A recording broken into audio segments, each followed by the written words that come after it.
Teleamazonas presenta 24 horas con Astrid Singre.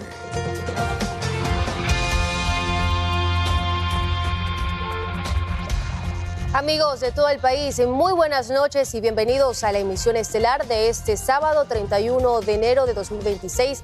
Cerramos este primer mes del año con una jornada cargada de información. Para mí es un gusto siempre acompañarlos. Aquí empezamos. Y este 1 de febrero entra en vigor la tasa de seguridad del 30% que Ecuador impuso a productos colombianos y el arancel recíproco de Colombia a productos ecuatorianos. La incertidumbre persiste pese a un primer diálogo entre ambos países.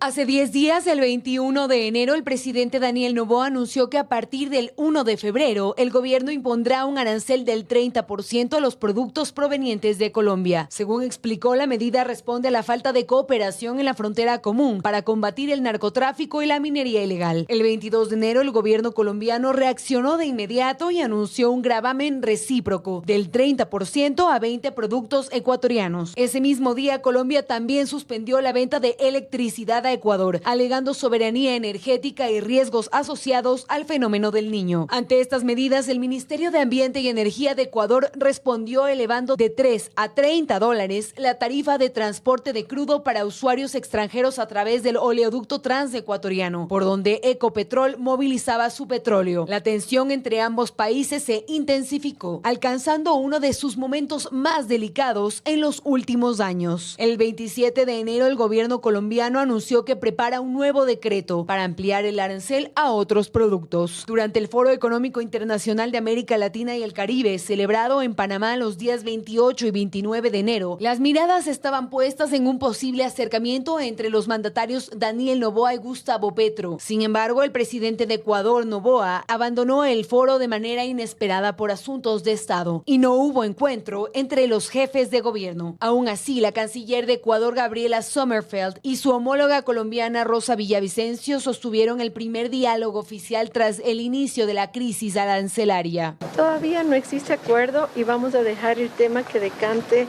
bajo la discreción que debe tener este tema por ser un tema delicado. ¿Pero se le pidió algo a Colombia? Sí, vamos a dejarlo ahí, conforme decante vamos a dar más declaraciones. Mientras tanto, este domingo entrará en vigencia el gravamen en los dos países. En el caso de Ecuador, el arancel colombiano a productos ecuatorianos incluye materiales metálicos, neumáticos, autopartes, insumos industriales, ropa, calzado y productos agrícolas, entre otros. María Gracia Chacón, Teleamazonas.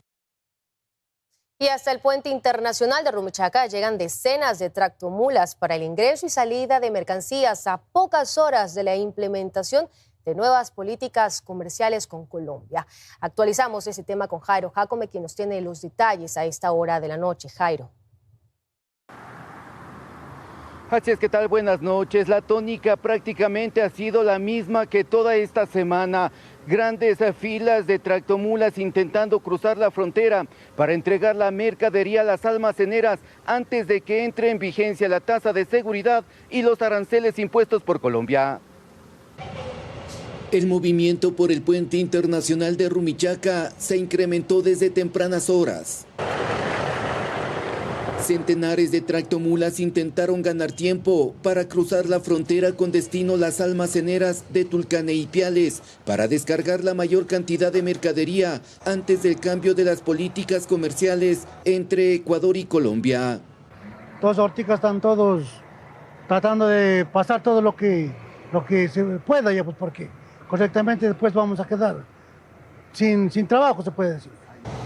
Uno tras otro arriba al ducto internacional con diferentes mercancías, pero con una consigna similar: cruzar la frontera antes de la hora cero y evitar las nuevas cargas tributarias impuestas para el intercambio comercial.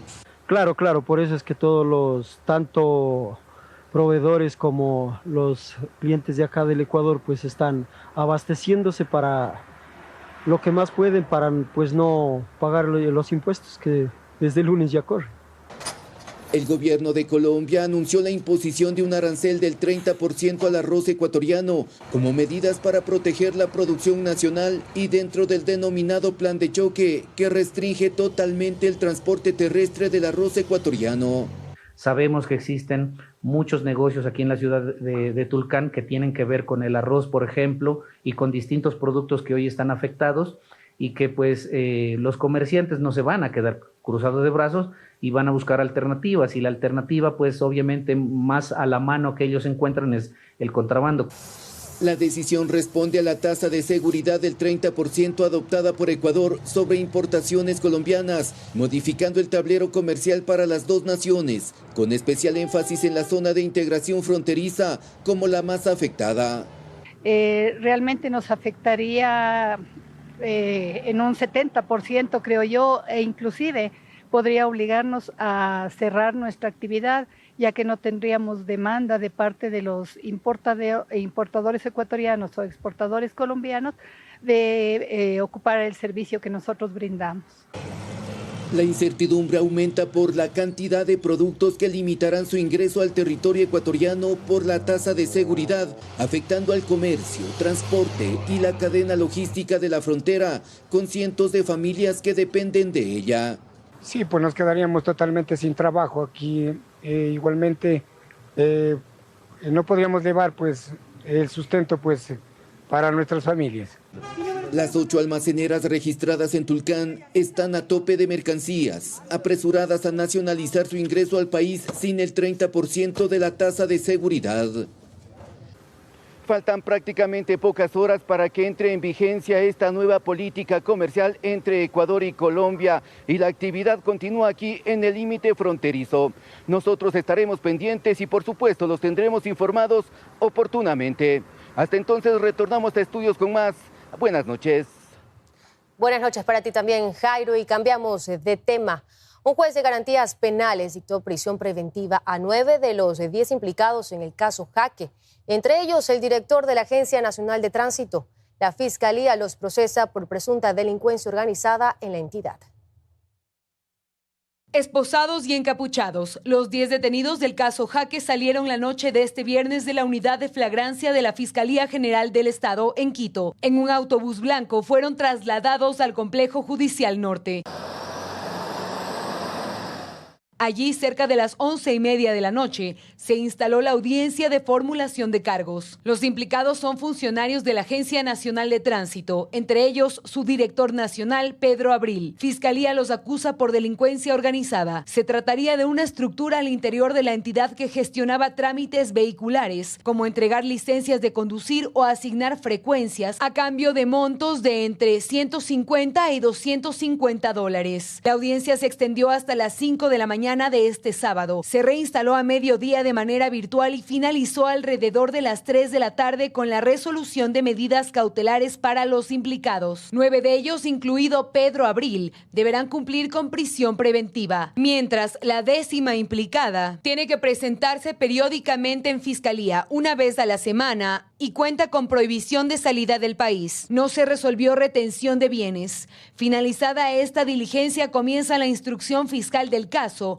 que se llevará a cabo en 90 días. En tanto, en horas de la mañana, Pedro Abril, director de la ANT, emitió un comunicado en el que aseguró haber denunciado el 20 de enero actos de corrupción al interior de la entidad. Dentro de los 23 allanamientos realizados por Fiscalía y Policía Nacional este viernes en Pichincha, Santo Domingo de los Áchilas y Tungurahua, las autoridades levantaron indicios como celulares, documentación, licencias de conducir y más de $53,000 en efectivo. María Gracia Chacón, Teleamazonas. Y precisamente la investigación contra la Agencia Nacional de Tránsito derivó la paralización de servicios tras el cierre de la entidad por al menos 15 días. Agencias locales suspenden trámites y no sancionarán a conductores, aunque persiste el malestar de los usuarios.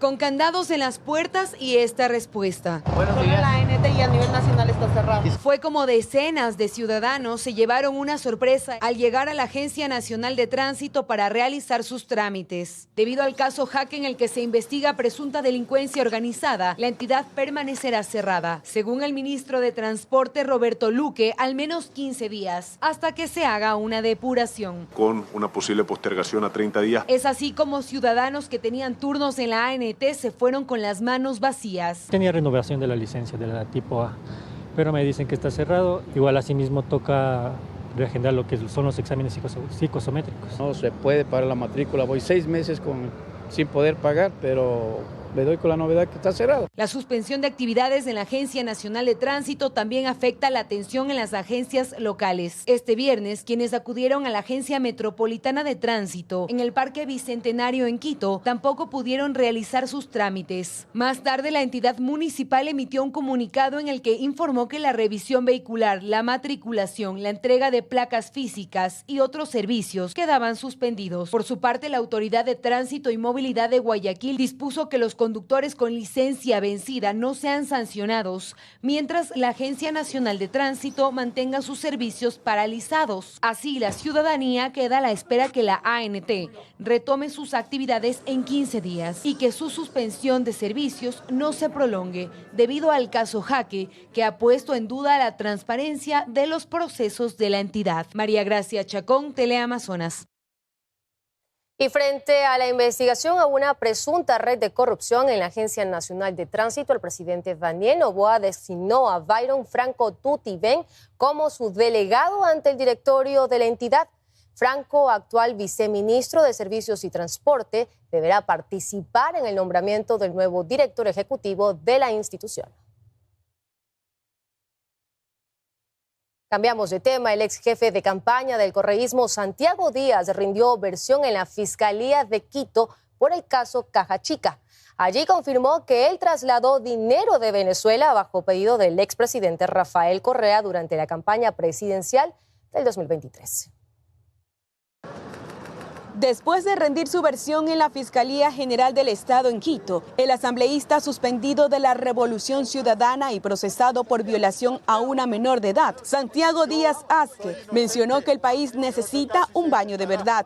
Yo trasladé por disposición del presidente Correa dinero desde Venezuela a Ecuador. Esto refiriéndose al caso Caja Chica, por el cual también se investigan a varios líderes de la Revolución Ciudadana por presunta delincuencia organizada con fines de lavado de activos en la campaña presidencial de 2023 e incluso bajo esa misma línea de investigación. El pasado 28 de enero, la Fiscalía ejecutó allanamientos en 3 inmuebles de Guayaquil y Quito. Ante estas declaraciones, el abogado de Luisa González, Rafael Correa y Suat Mansur, Diego Guarderas, le recordó que él fue responsable económico y jefe de la campaña de González, expresando contradicciones en la versión emitida por Díaz. Y los recursos supuestamente han sido traídos en el año 2023, en el mes de abril del 2023. Yo les pregunto, ¿la señora Luisa González era candidata a algo en abril del 2023? No había ni muerte cruzada. Santiago Díaz, al ingresar al vehículo blindado en el cual fue trasladado a la cárcel 4 de Quito, donde guarda prisión, mencionó que es inocente, sin especificar a qué caso se refería, e incluso expresó que su vida y la de su familia estaban en peligro. Soy inocente. En el otro caso y se demostrará. Ya hay pruebas suficientes. Por el caso Caja Chica, al menos 8 personas han sido notificados para rendir sus versiones ante Fiscalía. Erika Vera, Teleamazonas. Entra en vigencia el nuevo Reglamento General contra el Lavado de Activos y se crea el Consejo Nacional de Coordinación y Comités Especializados. Analistas aseguran que la ley ayuda, pero que se debe depurar a funcionarios judiciales para que el control sea efectivo. Con la publicación del Decreto Ejecutivo 298 se activa la nueva política contra el lavado de activos y financiamiento de delitos en el país. El nuevo reglamento autoriza a la Unidad de Análisis Económico y Financiero, UAFE, a congelar fondos hasta por 72 horas en casos urgentes, es decir, cuando se confirme el delito. Con esto se pretende endurecer las obligaciones de los bancos, cooperativas y sujetos obligados. El nuevo reglamento mantiene la prohibición de transacciones en efectivo desde $10,000, pues el propósito es frenar flujos ilícitos, recuperar activos y alinear al país con los estándares del GAFI. El decreto detalla la creación del Consejo Nacional contra el Lavado de Activos y el Financiamiento de Delitos CONCLAF, organismo que según la UAFE ya aprobó el Plan Nacional de Acción Estratégico 2026-2030. La CONCLAF también direccionará a las entidades claves en comités especializados permanentes y temporales. Para el exdirector de la UAFE, Roberto Andrade, el nuevo reglamento tiene puntos positivos en la teoría. En la práctica debe existir depuración. Lo que el país necesita de manera prioritaria en materia de lucha contra el lavado es más y mejores funcionarios en el sector judicial, más y mejores jueces, más y mejores fiscales antilavado. Creo que eso es clave. E incluso resalta que no solo se debe vigilar los grandes movimientos financieros. Porque lo que estamos viendo en el momento presente del crimen organizado es una proliferación y atomización de los distintos grupos delictivos organizados. Si antes había pocos grupos que lavaban, ahora tienes muchos grupos pequeños que lavan. El nuevo reglamento adiciona umbrales de reportes diferenciados que evalúan los riesgos en operaciones inusuales o sospechosas. Erika Vera, Teleamazonas. Liam Conejo, el niño ecuatoriano de 5 años detenido en un operativo migratorio, deberá ser liberado por orden judicial. El caso generó rechazo internacional tras conocerse el testimonio de su madre y la intervención de senadores demócratas. Un juez federal de Texas ordenó la liberación de Liam Conejo, el niño de 5 años que fue detenido por agentes del Servicio de Inmigración y Control de Aduanas, ICE, junto a su padre. La decisión judicial establece que las autoridades tienen plazo hasta este martes 3 de febrero para dejar en libertad tanto al menor como a su padre, Adrián Conejo. Según las autoridades, el operativo realizado el pasado 20 de enero estaba dirigido al padre del menor. Sin embargo, durante el procedimiento, el niño terminó involucrado y fue trasladado a un centro de reclusión migratoria, lo que generó una ola de críticas y cuestionamientos. Durante esta semana, 2 senadores demócratas visitaron al menor y a su padre en el centro de detención en Texas. Tras el encuentro, denunciaron que Liam se encontraba deprimido, preguntaba constantemente por su madre y pasaba gran parte del tiempo dormido, por lo que exigieron su liberación inmediata. En medio del revuelo público, la madre del pequeño Liam habló con la cadena Telemundo. La mujer, embarazada y con otro hijo, relató cómo ocurrió la detención y aseguró que todo fue una experiencia traumática. Estaba aterrorizada. Yo presencié la escena desde la ventana sin poder hacer nada. Adrián me pedía una y otra vez que no saliera porque tenía miedo que también me detuvieran. Los agentes notaron mi presencia, sacaron a Liam de nuestro carro, lo llevaron hasta la puerta de mi casa para que yo abriera. Tocaron la puerta y mi hijo Liam me decía, mami, ábreme la puerta. Estaba aterrorizada. Todo parecía un intento de provocarme, como si quisieran que saliera desesperada por mi hijo.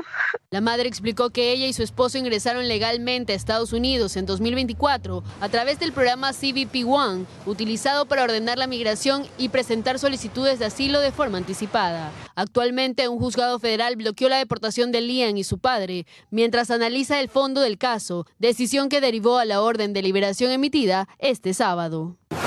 El caso de Liam Conejo ha reabierto el debate sobre la detención de menores en operativos migratorios y el impacto emocional que estas acciones generan en los niños.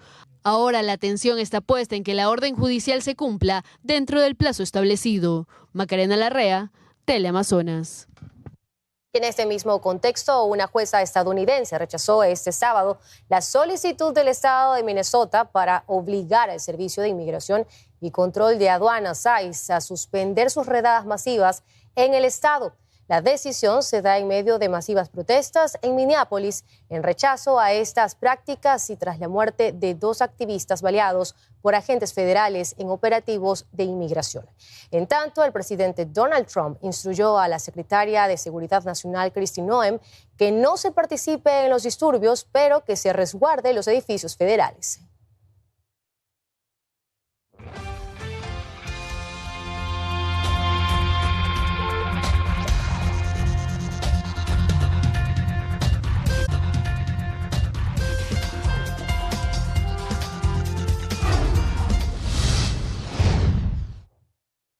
Estamos de regreso con más información en lo internacional. Le contamos, en medio de la presión de Estados Unidos por el corte del suministro de petróleo venezolano y amenazas de aranceles, Cuba enfrenta un nuevo apagón masivo. El gobierno declaró la emergencia internacional en la isla mientras la Iglesia Católica se ofrece como mediadora. En medio de un clima de asfixia, como denominó el gobierno de Miguel Díaz-Canel a las medidas de Estados Unidos contra la isla, Cuba enfrentará este sábado apagones que dejarán hasta el 63% del país sin energía eléctrica, la mayor tasa registrada hasta el momento. Se trata del segundo apagón máximo documentado. Implica además la tasa más elevada desde 2022, cuando comenzaron a divulgarse los datos oficiales sobre cortes de electricidad que sufre la isla por las frecuentes averías en sus obsoletas centrales termoeléctricas y la falta de divisas para importar el combustible. Esto ocurre horas después de que el gobierno de Cuba declarara una emergencia internacional tras la nueva orden de Estados Unidos que busca impedir los envíos de petróleo a la isla. El ministro de Relaciones Exteriores de Cuba, Bruno Rodríguez, afirmó que las acciones de Washington representan una amenaza inusual y extraordinaria, no solo para Cuba, sino también para la seguridad y la política exterior de otros países. A raíz de la captura de Nicolás Maduro, Washington presionó para cortar el suministro de crudo del país venezolano a la isla. A esto se suma el anuncio de aranceles a países que vendan o suministren petróleo a la isla al decretarla como una amenaza a la seguridad nacional de Estados Unidos. El presidente cubano Miguel Díaz-Canel aseguró que la amenaza de aranceles de Trump pretende asfixiar la economía cubana. Ante esto, la Confederación de Obispos Católicos de Cuba advirtió que las amenazas de Estados Unidos agravarán las condiciones de vida en la isla y ofreció su disponibilidad para mediar entre los dos países. Mientras en Cuba, las filas para cargar gasolina se alargan y la población está preocupada y expectante del impacto de esta nueva crisis en el país. Teresa Menéndez, Teleamazonas. Y en ese mismo país, las autoridades cubanas informaron este sábado de la multiplicación de las actividades de defensa como parte de la preparación combativa ante una eventual agresión militar de Estados Unidos. Un dirigente del Partido Comunista de Cuba publicó imágenes de los ejercicios militares en los que aparece el presidente Miguel Díaz-Canel vestido de uniforme verde. Tanto el mandatario como otros altos militares llevan 4 sábados consecutivos realizando dichas prácticas que incluyen ensayos de emboscada y enfrentamientos para la instalación de minas para la protección a la población. Y esto ya genera reacción a nivel mundial. Argentina ha reaccionado, sí. La Cancillería argentina recomendó evitar o posponer cualquier viaje a Cuba en los próximos días debido al fuerte deterioro de las condiciones de vida en la isla. El comunicado advierte de faltantes de combustible, cortes prolongados de luz, problemas de agua potable, escasez de alimentos y medicinas. También pidió a los argentinos que residen en Cuba mantenerse atentos a la evolución de la situación.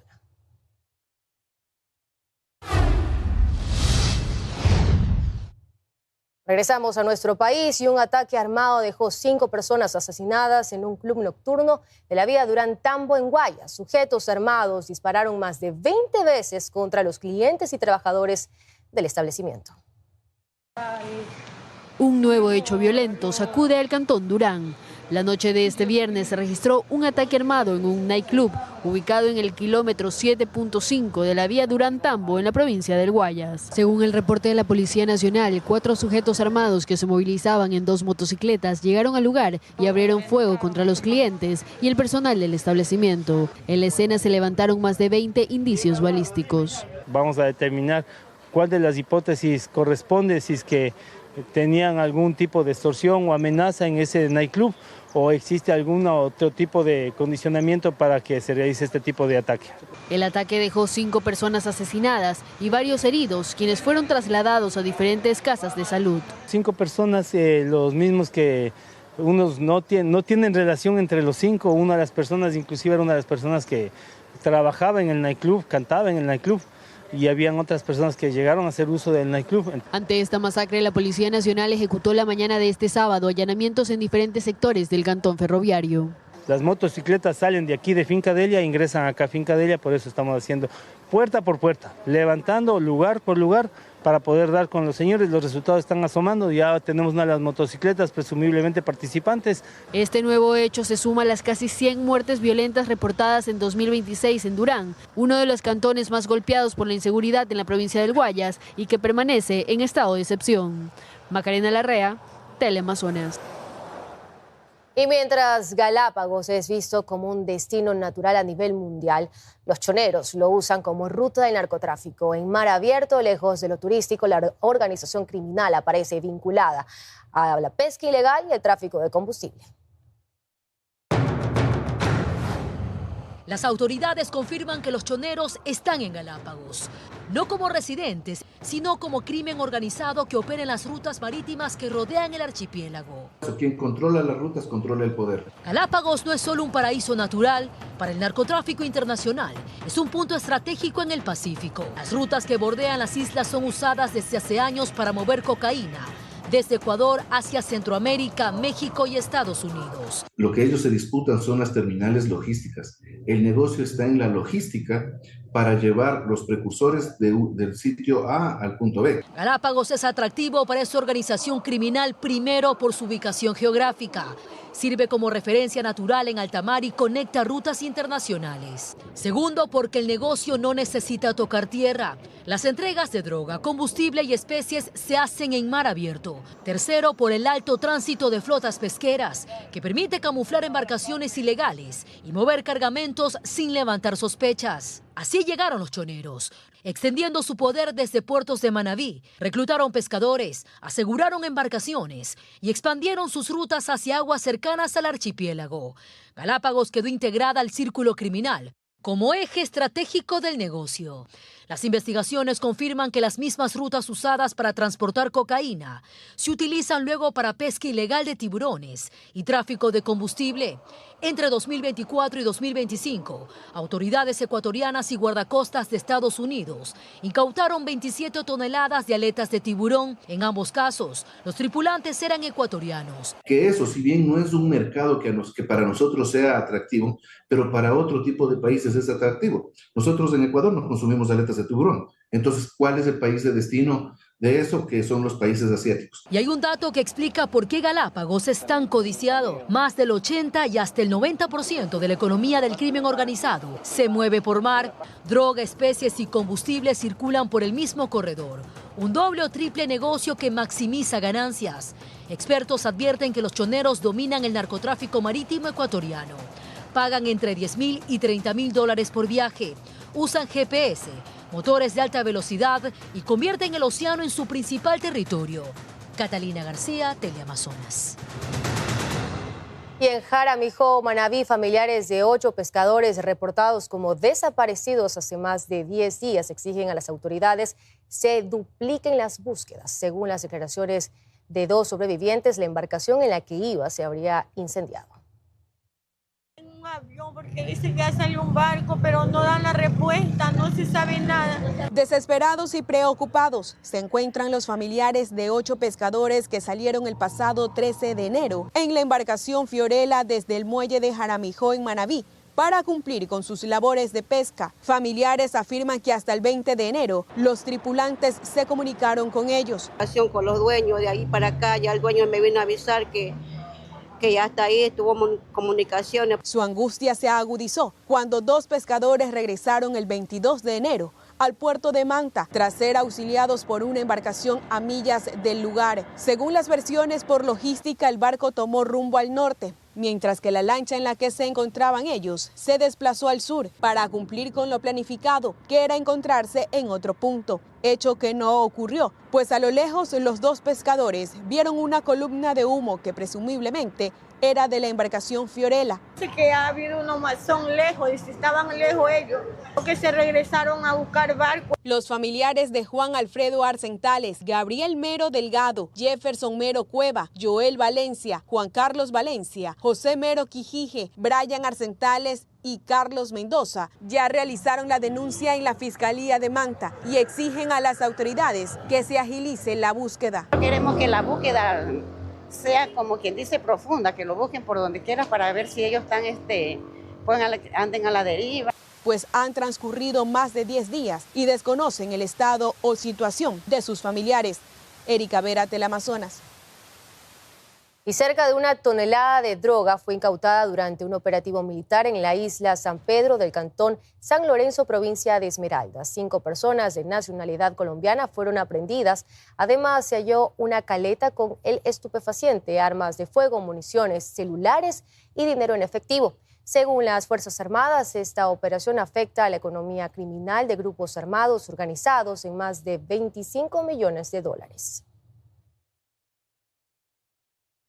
Y un narco italiano buscado internacionalmente fue capturado en Medellín, Colombia, tras un operativo coordinado con la Interpol y las agencias antidrogas. Se trata de Roberto Nastasi, alias Rizzo, requerido en Italia por el tráfico internacional de droga y asociación criminal, acusado de coordinar envíos de cocaína desde Sudamérica hacia Europa. Durante más de 8 años vivió en Guayaquil bajo la fachada de empresario y manejaba una concesionaria de autos, desde donde, según las autoridades, coordinaba parte de sus actividades delictivas antes de ser localizado y detenido por la policía colombiana. Y 3 personas fallecieron en un choque entre un camión y una camioneta a la altura de El Chaupí, en Mejía, provincia de Pichincha. El cuerpo de bomberos del cantón atendió la emergencia y realizó maniobras de extracción vehicular con equipos hidráulicos para liberar a las víctimas. El accidente dejó también 2 personas heridas, quienes fueron trasladadas a una casa de salud.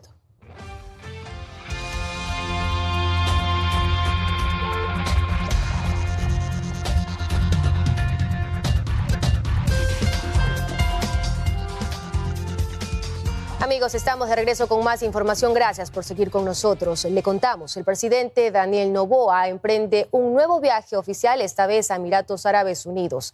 El mandatario saldrá del país este domingo 1 de febrero con el propósito de fortalecer la cooperación bilateral, fomentar alianzas estratégicas y promover acuerdos comerciales que contribuyan al desarrollo económico de Ecuador. Noboa tiene previsto retornar el próximo 5 de febrero. Con una alza de más del 30% en su valor, la onza de oro ya se cotiza en más de $5.500. El incremento de valores mantiene expectantes a bancos de inversión que proyectan que la onza puede superar los $6.000 en los próximos trimestres de este año. Superando su propio récord, la onza de oro en menos de 2 meses incrementó $1.200 al costo con el que cerró el 2025. La onza de oro pasó de $4.300 a más de $5.500, valor que aumentó el interés de bancos e inversionistas a nivel mundial, pues ni las guerras ni las tensiones geopolíticas, ni la impredecible política de Estados Unidos debilitó al oro, según World Gold Council, organización que representa a la industria internacional del oro. Los bancos centrales internacionales en el 2025 adquirieron 863 toneladas de oro, cifra superior a las compras ejecutadas en la última década. Es decir, esa demanda alcanzó los $555 mil millones, lo que representó un incremento interanual del 45% en el mercado del oro. A las proyecciones de tasación de oro se suma la de Deutsche Bank, que menciona que el oro alcanzará los $6.000 en los próximos trimestres del 2026. Otro metal precioso que en su costo reflejó el alza es la plata, pues en los primeros 15 días de enero una onza estaba valorada en $86. 10 días después incrementó un 35% más. Es decir, la plata superó los $120, aunque este monto no fue estable. Actualmente la onza de plata se encuentra en $87, según la organización que representa la industria internacional del oro. Erika Vera, del Amazonas.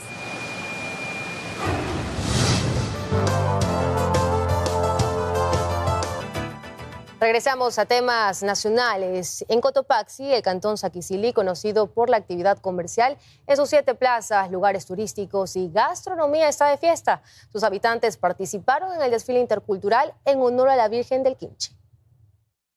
El pasado 4 de enero iniciaron las fiestas patronales del cantón Saquicilí en honor a la Virgen del Quinche. Este sábado, los devotos participaron del desfile intercultural en medio de un ambiente de fe y tradición. Estas festividades de nuestra Santísima Virgen del Quinche lo hacemos con toda la fe, con toda la devoción. No es una fiesta puntual en estos momentos, sino durante el año. Durante los 365 días hemos venido preparando a través de las misas mensuales que hacemos los 21 de cada mes. Música, danza y colorido se vio por las estrechas calles de la ciudad. Una coreografía representó la identidad comercial del cantón, reflejada en la actividad comercial de sus 7 plazas. El comerciante significa o simboliza a la gente trabajadora, la gente emprendedora. Turistas nacionales y extranjeros disfrutaron de esta manifestación cultural, reafirmando a Saquicilí como un destino que preserva y celebra sus tradiciones ancestrales. De momento precioso, muy bonito, una riqueza cultural incomparable. Saquicilí, reconocida como el emporio comercial, turístico y folclórico. Un cantón que destaca no solo por su intensa actividad mercantil, sino por la riqueza natural, turística y gastronómica. ¡Que viva Saquicilí! ¡Que viva la Virgen del Quinche! En Saquicilí, Juan Pablo Toro, Teleamazonas.